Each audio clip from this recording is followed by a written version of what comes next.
कि एक गांव में कोई लड़का उसी गांव की किसी लड़की को लेके भाग गया।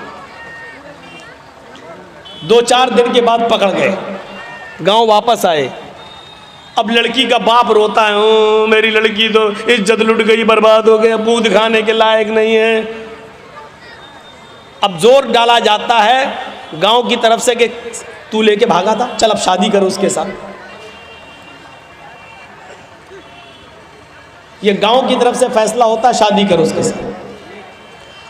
और वो लड़का तैयार नहीं है शादी करने के लिए। वो लड़का कह रहा भाई शादी की तो कोई बात ही नहीं हुई थी।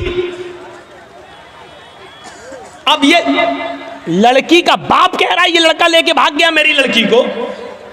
अब मेरी लड़की तो बदनाम हो गई, कुछ हुआ हो या ना हुआ हो, लेकिन बदनाम तो हम हो गए, कौन मेरी लड़की से शादी करेगा।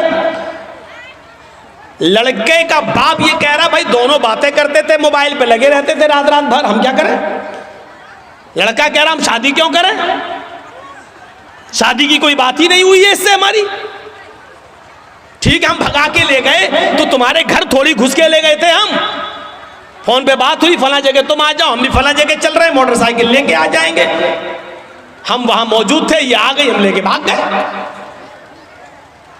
अब गांव में जो सरपंच होते, मुखिया लोग, सुनो, अगर यहां पर भी ऐसा होता है तो सुन ले इस गांव का मुखिया और सरदार, कयामत के दिन तुम्हें भी गवाही देना पड़ेगी और अल्लाह के सामने तुम्हें भी जवाब देना पड़ेगा। अब क्या होता है, अच्छा ठीक है तू शादी नहीं करेगा, नहीं, अब उस लड़की का तो इज्जत खराब हो गई, हाँ तो क्या हुआ, चल 5 लाख रुपए जुर्माना देगा लड़का वाला लड़की को। अबे तेरे बाप का फैसला है। गांव के मुखिया, सरदार या सरपंच या पंचायत में जो लोग बैठकर ये फैसला करते हैं ये सब रॉन्ग है, कुरान और हदीस के खिलाफ फैसला कर रहे हैं। दुनिया में 5 लाख 4 लाख रुपए दिलवा सकते हो, लेकिन कयामत के दिन अपने आप को बचा नहीं सकते हो इस फैसले से। सवाल यह पैदा हुआ है कि लड़का भागा तो लड़की भी तो भागी, फिर जुर्माना सिर्फ लड़के पर क्यों आयद हो रहा है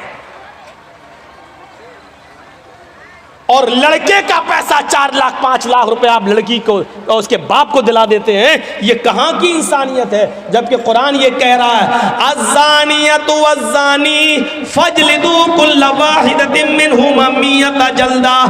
जिना करने की, बदकारी की शुरुआत लड़के की तरफ से पहले नहीं, लड़की की तरफ से पहले होती है।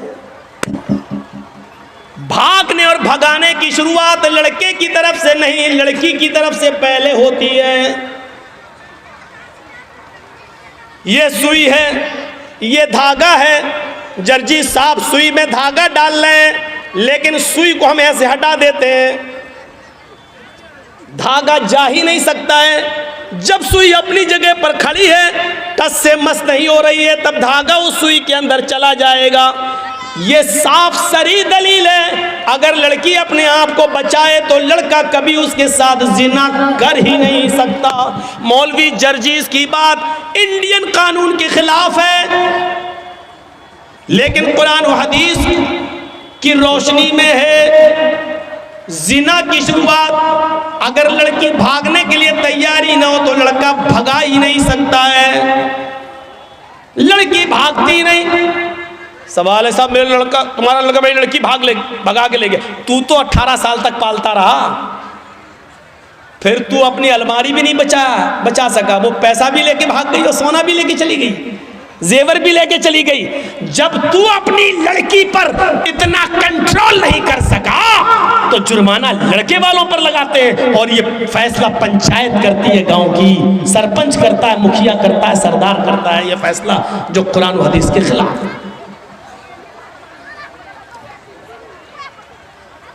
शादी हो सकती है या नहीं वो एक अलग मसला है, वो अलग जाने दीजिए। सवाल यह है क्या जुर्माना लड़के के ऊपर आयद होगा, जबकि भागने में दोनों ने बराबर बराबर की भागीदारी ली है। कोई लड़का जबरदस्ती घर में घुसकर लेकर तो नहीं गया था, आपकी लड़की भी घर से निकली, लड़का भी निकला, दोनों निकले, 1 हफ्ता गायब रहे फिर आए, वो एक अलग मसला है। लिहाजा जुर्माना आयद होना चाहिए। चाहिए तो दोनों पर होना चाहिए, कोड़े पड़ना चाहिए तो दोनों पे पड़ना चाहिए, संसार होना चाहिए तो दोनों को होना चाहिए, अगर सजा मिलनी चाहिए तो दोनों को बराबर बराबर मिलनी चाहिए। आप यहाँ लड़के पर 5 लाख 2 लाख 3 लाख का जुर्माना लगाकर आप सजा नहीं दे रहे हैं, बल्कि लड़के से लड़की को अवार्ड दिलवा रहे हैं, इनाम दिलवा रहे हैं। अब गांव की और दूसरी लड़कियों को ये उत्साहन मिल रहा है कि हम भाग रहे हैं, अगर शादी होगी तब भी ठीक, और नहीं होगी तो 5 लाख रुपया हमें वैसे भी मिल जाएगा।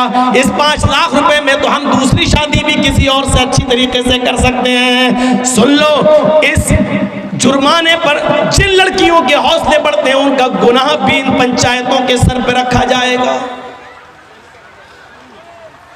वला यजरिमन्नकुम शनानु कौमिन अला अल्ला तादिलू, किसी कौम की दुश्मनी तुम्हें इस बात पर मजबूर न कर दे कि तुम अदल न करो, फैसला न करो, ऐसा नहीं होना चाहिए। इदिलू हुवा अक़रबु लित्तक़वा, हर हाल में इंसाफ करना, हर हाल में सच्ची बात कहना, चाहे वो किसी के भी खिलाफ हो। हजरत अली रजी अल्लाह ताला अन्हु की एक ज़िरा क्या होती है आपको बताऊं? ज़िरा होती है, जंग में जब लड़ा जाता था तो एक लोहे की कमीज़ की तरह या कुर्ते की तरह एक वो होता था, वो अपने गले में डाल लिया जाता था ताकि दुश्मन का तीर सीने में न लगे, उस लोहे पर लग जाए। तीर आए, खंजर आए, तलवार आए तो वो लोहे पर लगे, तो उसको बोलते थे ज़िरा। तो जंग में जाते थे तो ज़िरा पहन लेते थे साहबा। हज़रत अली की भी एक ज़िरा थी जो घर के बाहर रखी हुई थी। हज़रत अली अंदर चले गए, ज़िरा बाहर रखी रही, जब घर से बाहर आए तो ज़िरा गायब हो गई। पानी है? ठीक है, चलो आज पी लेता हूँ।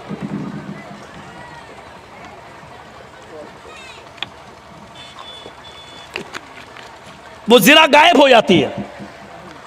और सुनिए, 6 महीने के बाद वो ज़िरा एक यहूदी के पास नजर आती है। आहा, सुनते रहिए मेरे भाइयों, बड़ा जबरदस्त मसला। किसके पास?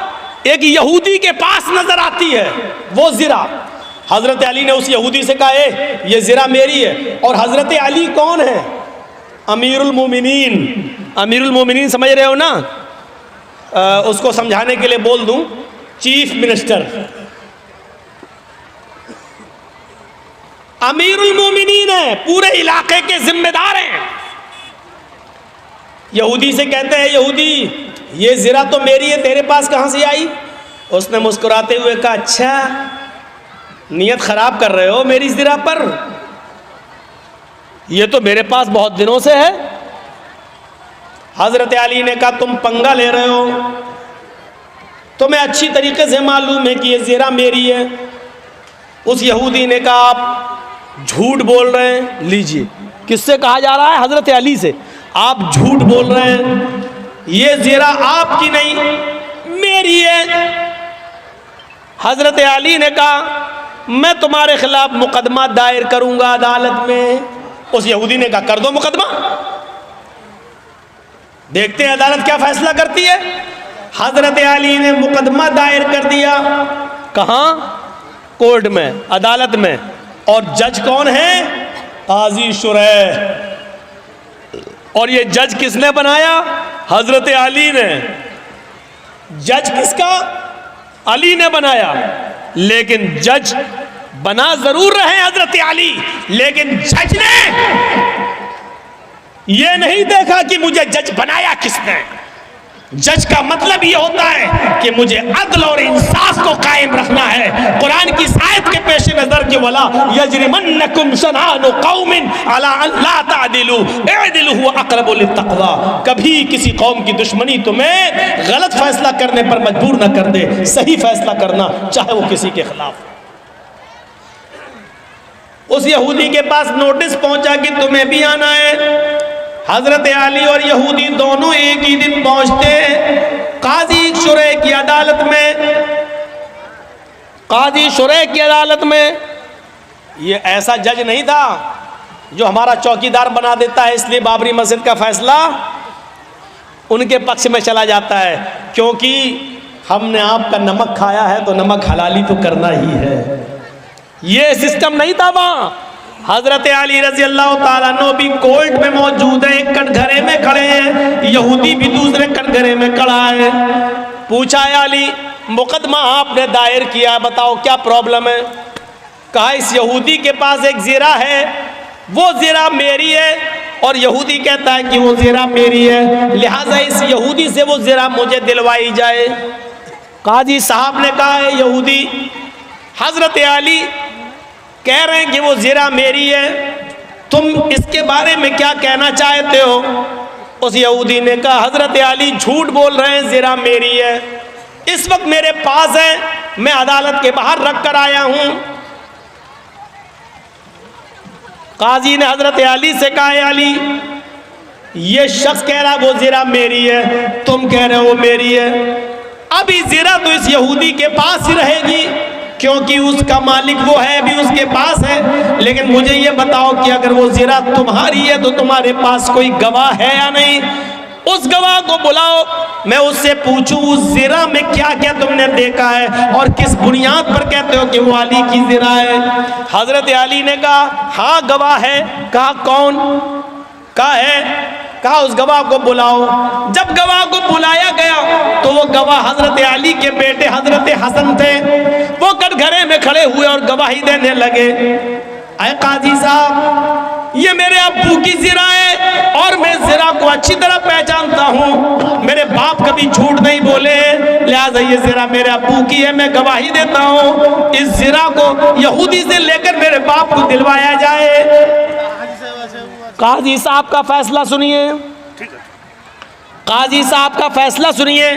काजी साहब कहते हैं अमीरुल मोमिनीन से, आए अली जी, आपकी गवाही आपके बेटे ने दी और शरीयत बाप के हक में बेटे की गवाही मोतबर नहीं मानती है। शरीयत कहती है, कुरान और हदीस कहती है, बाप की गवाही अगर बेटा दे तो उस गवाही को नहीं माना जाएगा, क्योंकि बेटा अपने बाप के खिलाफ बोलता ही नहीं है, वो अपने बाप की हिमायती में बोलता है। लिहाजा कोई दूसरा गवाह लाओ, आपके बेटे की गवाही शरीयत के मुताबिक कबूल नहीं। हजरत अली ने कहा एक दूसरा गवाह भी है मेरे पास। अपने गुलाम को बुलाया। जब गुलाम कटघरे में आता है, हजरत अली ने कहा ये मेरा गवाह है। गुलाम ने गवाही दी कि ये ज़िरा अली की है, हमारे आका की है। हजरत जज साहब ने पूछा काजी साहब ने कि तुम कौन हो? कहा मैं इनका गुलाम हूँ। फरमाया कंबर नाम है मेरा, मैं इनका गुलाम हूँ। कहा है अली, शरीयत कहती है मालिक के हक में गुलाम की गवाही भी कबूल नहीं की जाती है, क्योंकि गुलाम अपने आका के खिलाफ, अपने मालिक के खिलाफ बोलता ही नहीं है। उसके ऊपर अपने मालिक का प्रेशर होता है, वो जानता है कि अगर अपने मालिक के फेवर में नहीं बोला तो घर मार खाएंगे, हमें मारा जाएगा, सताया जाएगा। लिहाजा मालिक के हक में गुलाम की गवाही भी कबूल नहीं। ऐ अली, मुअज़्ज़रत के साथ आपकी गुलाम की गवाही भी कबूल नहीं की जाएगी, कोई और गवाह हो तो लाओ। हजरत अली ने कटघरे में खड़े होकर कहा, आए जज साहब, काजी साहब, इन दो गवाहियों के अलावा मेरे पास और कोई गवाही नहीं है। आजकल तो 100-100 रुपए में झूठे गवाह मिल जाते हैं। मेरे पास और कोई गवाही नहीं है। काजी साहब का फैसला होता है, आए यहूदी, हजरत अली ज़िरा को साबित करने में और गवाह पेश करने में नाकाम रहे। वो शरीयत के मुताबिक सच्चा गवाह पेश नहीं कर सके, और जो गवाह पेश किया वो शरीयत के दायरे में आता ही नहीं है। लिहाजा अली नाकाम रहे ज़िरा को अपना साबित करने में। वो ज़िरा के मालिक तुम हो और अदालत ये फैसला करती है कि वो ज़िरा के हकदार तुम ही रहोगे, वो ज़िरा तुम्हारी रहेगी, उस ज़िरा पर तुम्हारा हक है, तुम जा सकते हो और ज़िरा भी ले जा सकते हो। ये उस जज का फैसला है जो हजरत अली ने बनाया, ये उस काजी का फैसला जिसको हजरत अली ने बनाया। लेकिन कुरान और हदीस के मुताबिक फैसला किया। फैसला में अगरचे ज़िरा में हजरत अली की थी, ज़िरा हजरत अली की थी, लेकिन गवाह वगैरह न लाने में ऐसा हो जाता है फैसला यहूदी के हक में करना पड़ता है। यहूदी उस जिरा को उठाता है, कटघरे से बाहर निकलता है, कहता है जज साहब आपके फैसले को सलाम करता हूँ, आपने वही फैसला किया जो कुरान हदीस में बताया गया, आपने वही फैसला किया जो मोहम्मद रसूलुल्लाह ने बताया, आपने वही फैसला किया और मैं यही देखना चाहता था कि अमीरुल मोमिनीन अली के होते हुए मुझ पर जबर तो नहीं किया जाता, जुल्म तो नहीं किया जाता। आपकी अदालत ने और अली ने यह साबित कर दिया है कि यहाँ पर जुल्म और ज्यादती का कोई शायबा भी नहीं पाया जाता है। अब मेरा फैसला सुन लीजिए जज साहब, काजी साहब, हजरत अली सच्चे हैं, ये जिरा हजरत अली की है, ये दरवाजे के बाहर रखी हुई थी, कोई नहीं था, मैं इसको उठा लाया, 6 महीने तक मैंने इसको छिपाया और एक दिन जानबूझकर 6 महीने के बाद मैं अली के सामने आ गया ताकि अली मेरी जिरा को देख ले, फिर देखें क्या रिएक्शन लेते हैं। फिर सारी प्रतिक्रिया अदालत के मुताबिक चलती है और हमने देखा इस पूरे मामले में जुल्म और सितम नहीं होता है, लिहाजा ये जिरा अली की है, मैं अली को दे रहा हूँ। और आज इस बात का इकरार भी करता हूँ कि आपने कुरान और हदीस के मुताबिक सच्चा फैसला सुनाया। आज इस्लाम से मैं भी अपना रिश्ता जोड़ रहा हूँ। अशहदु अल्ला इलाहा इल्लल्लाह व अशहदु अन्ना मुहम्मदन अब्दुहु व रसूलुहु, ये कलमा पढ़कर हजरत अली इस्लाम के सामने वो यहूदी इस्लाम ले आता है। यहां से आप अंदाजा लगाइए कि हजरत अली के खिलाफ फैसला हो रहा है, हजरत अली के खिलाफ फैसला हो रहा है, तो किसी की दुश्मनी तुम्हें इस बात पर मजबूर न करते कि तुम उसके साथ नाइंसाफी करो। नाइंसाफी नहीं होनी चाहिए। अमर इब्न आस के लड़के ने मुल्क के शाम के अंदर एक यहूदी बच्चे को इस बात में थप्पड़ मार दिया था। कोई बात 3 बजे रात में नहीं होता, नहीं होता है 3 बजे रात में कोई गैर मुस्लिम नहीं होता, ये सब बकवास है। जो भी हो, लेकिन ये चीज़ सही नहीं है। 20 तकरीर में आप किसी का टॉपिक बदलवाएं, ये अच्छी आदत नहीं है। इसीलिए आप खुद सोचो कि बिहार बंगाल तंग आ गए हैं। जो चीज़ नहीं, वो सब नहीं होता है। गैर मुस्लिम है तो आगे बढ़ा लो, लाइए, हम उनसे पूछे कि उनके समझ में आ रहा कि नहीं आ रहा, आप लाइए उनको आगे बढ़ा लिए। जो भी हो, कोई भी मुखिया हो, लेकिन ये चीज़ सही नहीं है। बीच में तकरीर चल रही, इस्लामी तकरीर चल रही, कुरान हदीस की तकरीर सुन रही। अब आप वेद सुनना चाहते हैं, यानी कुरान हदीस छोड़ के वेद सुनना चाहते हैं, आप लोगों से चंदा कर रहे हैं, आप कुरान हदीस के नाम पे वेद सुनना चाह रहे हैं, यानी कुरान हदीस की कोई वैल्यू नहीं रही, सारा वेद की इतनी वैल्यू बढ़ गई है। खुद फैसला करो कि हम कहाँ जा रहे हैं, कहाँ जा रहा मामला है। नौटंकी बन के रह गई है जलसों की। रात के 2:35 हो रहे हैं और अब हिंदू भाई जाग रहे होंगे। शिवरात्रि पे तो जागते नहीं है, नवरात्रि पे तो जागते नहीं हैं अपने, वो रात में 2:35 पे जागेंगे। और आप लोगों का हिसाब ही गलत है। जलसा हो, गैर मुस्लिमों को कुर्सियाँ लगा के आगे बिठाइए और उनको सुनवाइए, तब हमको बुलाइए, हम वेद पढ़ेंगे, आप भैंस के आगे बीन बजाओ। भैंस क्या समझेगी बेचारी? हम वेद पढ़ देंगे, अभी इतना वेद पढ़ देंगे, इतना वेद पढ़ देंगे कि आप तंग आ जाएंगे। अब सही है पढ़ रहे हैं कि गलत पढ़ रहे हैं, आप क्या जाने?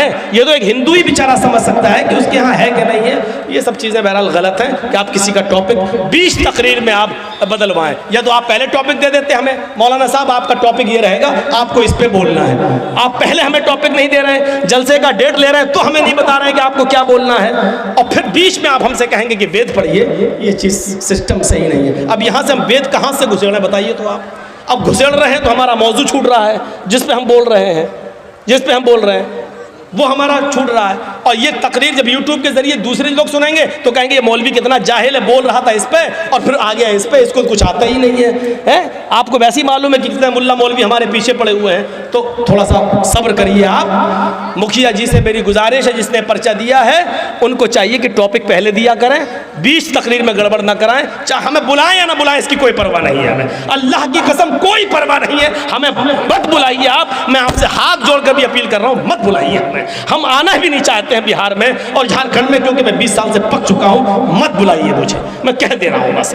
लेकिन 20 तकरीर में इस तरीके से रुस्वा मत करिए किसी को, आप किसी का टॉपिक चेंज कराकर, मुझे अच्छा नहीं लगा ये आज। तो सुनिए मेरे भाइयों, जो बात मैं बोल रहा था वो ये कि अमर इब्ने आस के लड़के को इस बात पे यहूदी लड़के को कोड़ा मार दिया कि तेरा घोड़ा मेरे घोड़े से आगे कैसे निकला, एक थप्पड़ मार दिया। और छोटा सा बच्चा, वो 12 साल का यहूदी बच्चा, सीधे सीधे कहता है कि मैं अब जाऊंगा और मैं इस शहर के गवर्नर अमर इब्ने आस से इसकी शिकायत करूंगा कि तुमने मुझे थप्पड़ मारा है। बेटा क्या कहता है, अमर इब्ने आस का बेटा क्या कहता है यहूदी बच्चे से, अरे जा, जिससे भी शिकायत करना हो कर, मेरा कोई कुछ नहीं कर सकता, मैं उसी गवर्नर का बेटा हूं, मैं अमर इब्ने आस का बेटा हूं, मैं अमर इब्ने आस का बेटा हूं, मुझे कोई कुछ नहीं कर सकता। फिर यहूदी बच्चे की हिम्मत नहीं हुई, भाई गवर्नर का बेटा है, अब क्या होगा। जैसे यूपी में मंत्री का बेटा गाड़ी चढ़वा दिया, अब सोचिए उत्तर प्रदेश की फिजा क्या हो रही है।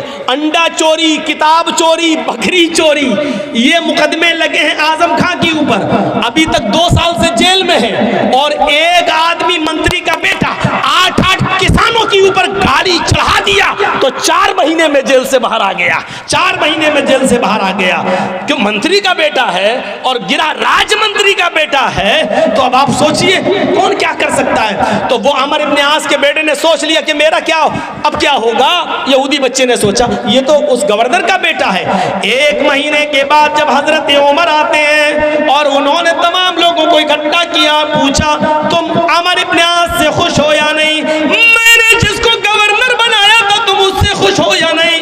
तमाम लोग कहते हैं खुश हैं, अमर इब्ने आस की हुकूमत बहुत अच्छी चल रही है, अच्छा काम कर रहे हैं, हमें कोई परेशानी नहीं है। एक छोटा सा बच्चा, वही 12 साल का यहूदी का, खड़ा होकर कहता है कि मैं अमर इब्ने आस से खुश हूं, सब कुछ ठीक है, लेकिन अमीरुल मोमिनीन एक चीज का इंसाफ मुझे चाहिए। आज से 1 महीना पहले अमर इब्ने आस के बेटे ने मुझे थप्पड़ मार दिया था, सिर्फ इसलिए कि मेरा घोड़ा इनके घोड़े से आगे निकल गया था। इसी बात पर गुस्सा होकर इन्होंने थप्पड़ मार दिया था। अच्छा इधर आओ, उस 12 साल के बच्चे को बुलाया और यहूदी बच्चे को बुलाया, इधर आओ, अपनी गोद में बिठाया, पूरी बात बताओ। पूरी बात बताई, कहा कि अमर इब्ने आस के बेटे ने मारा। कहा फिर तुमने शिकायत क्यों नहीं की? कहा इसलिए नहीं की कि अमर इब्ने आस के पास जब मैं आ रहा था तो अमर इब्ने आस का बेटा मुझसे बोला मेरा कुछ नहीं होगा, मैं अमर इब्ने आस का बेटा हूं, मैं गवर्नर का बेटा हूं, मेरा कोई कुछ नहीं कर सकता। फरमाया अच्छा चलो एक थप्पड़ मारो। एक थप्पड़ अमर इब्ने आस के बेटे के मारा गया, जोर से थप्पड़ लगाया गया, जल्लाद ने थप्पड़ लगाया। फिर अमर इब्ने आस से कहा आप भी इधर आइए। अमर इब्ने आस ने कहा मुझे क्यों? जल्लाद से कहा एक थप्पड़ इसके बाप के भी मारो, इस गवर्नर के भी मारो। पूछा ऐसा क्यों? कहा पहले थप्पड़ खाओ उसके बाद बताता हूं। एक थप्पड़ अमर इब्ने आस के भी पड़ गया।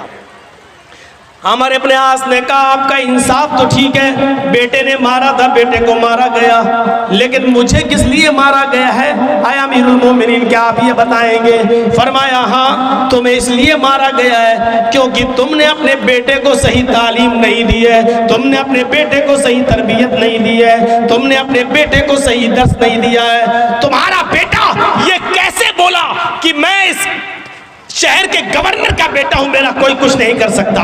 इसका मतलब यह है कि तुमने उनको इस्लाम की तालीम नहीं दी है, उनको तुमने इस्लाम की दावत नहीं दी है, उनको बताया नहीं है कि इस्लाम में अमीरी गरीबी कुछ नहीं, छोटा बड़ा कुछ नहीं होता है, सब बराबर है। आपके बेटे को ये तरबियत कहां से मिली कि मेरा बाप गवर्नर है, मेरा कोई कुछ नहीं कर सकता है? तुमने अपने बेटे को सही तालीम नहीं दी है, इसलिए ये थप्पड़ तुम्हें मारा गया।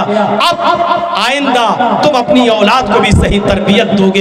ये अदल था, ये इंसाफ था, ये फैसला था मेरे भाइयों उस जमाने का। कुरान यही कहता है कि कोई दुश्मन भी तुम्हारा हो लेकिन फैसला करना हो तो दुश्मन के अगर हक में जा रहा तो कर दो, ये मत देखो कि ये मेरा दुश्मन है, इसको हम कैसे। वला यजरिमन्नकुम शनानु कौमिन अला अल्ला तादिलू, कोई कौम की दुश्मनी तुम्हें किसी के साथ बेइंसाफी करने पर मजबूर न कर दे। एक और चीज़ कुरान कहता है, कुरान ने ये बात बताई है और इस बात पर हम आपकी बात थोड़ा सा रख लेंगे, वेदों के मंत्र भी चलो इसमें हम थोड़े से जोड़ देंगे मेरे भाइयों। यहाँ पर कुरान ने दुश्मनी की एक वजह यह बताई है कि दुश्मनी कब होती है लोगों के दरमियान, उसके जड़ को ख़त्म कर दिया है। और उसके जड़ को ख़त्म करते हुए क्या कहा, वला तसुब्बुल्लज़ीना यदऊना मिन दूनिल्लाहि फयसुब्बुल्लाह अदवन बिगैरि इल्म।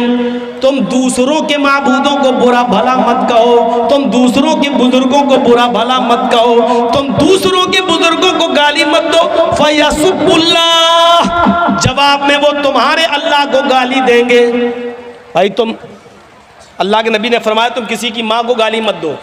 तो साहबी ने पूछा अल्लाह के रसूल, अल्लाह के नबी ने कहा कि तुम अपनी माँ को गाली मत दो। तो साहबी ने कहा अल्लाह के रसूल अपनी माँ को गाली कौन देगा, ऐसा कौन नालायक बेटा होगा जो अपनी माँ को गाली देगा। तो अल्लाह के नबी ने कहा तुम किसी की माँ को गाली दोगे, किसी को उसकी माँ की गाली दोगे, जवाब में वो तुम्हें तुम्हारी माँ की गाली देगा, तो इसका मतलब क्या हुआ कि तुमने अपनी माँ को गाली दी। न तुम उसकी माँ को गाली देते, न वो जवाब में तुम्हारी माँ को गाली देता। तो गोया कि तुमने खुद अपनी माँ को गाली दी है। कितनी अच्छी बात है, बताइए, इतनी अच्छी बातों को छोड़कर आप ओम भोम सुनना चाहते हैं, समझ से बाहर की बात है। तुम दूसरों के बुजुर्गों को गाली मत दो, दूसरों के खुदाओं को गाली मत दो, वरना वो तुम्हारे असली खुदा को गाली देंगे। आप राम को या लक्ष्मण को या ईसा को या मूसा को, पहली बात तो कोई मुसलमान ईसा मूसा को बुरा कह ही नहीं सकता, क्योंकि वो मुसलमानों का अकीदा कि वो भी हमारे नबी हैं, अल्लाह ने नबी बनाकर भेजा। तुम न किसी बुद्ध को, न किसी महावीर को, न किसी कृष्ण को, राम को, लक्ष्मण को, हनुमान को, तुम किसी को गाली न दो, इसलिए कि अगर तुम इनको बुरा कहोगे तो इनके मानने वाले तुम्हारे असली खुदा को, असली रब को बुरा कहेंगे। असली रब को बुरा कहेंगे तो इसका मतलब यह कि तुम खुद अपने रब को गाली देने के जिम्मेदार बन रहे हो। फरमाया कि फला तसब्बुल्लज़ीना यदऊना मिन दूनिल्लाह फयसुब्बुल्लाह अदवन, तुम दूसरों के बुजुर्गों को गाली मत दो, वरना वो जवाब में तुम्हारे असली खुदा को, असली रब को गाली देंगे बगैर इल्म के, बगैर इल्म, बगैर इल्म के। इसमें तो कोई शक ही नहीं है कि अल्लाह एक है, और इसको सब मानते हैं, दुनिया की हर कौम मानती है, हर मजहब मानता है कि अल्लाह एक है।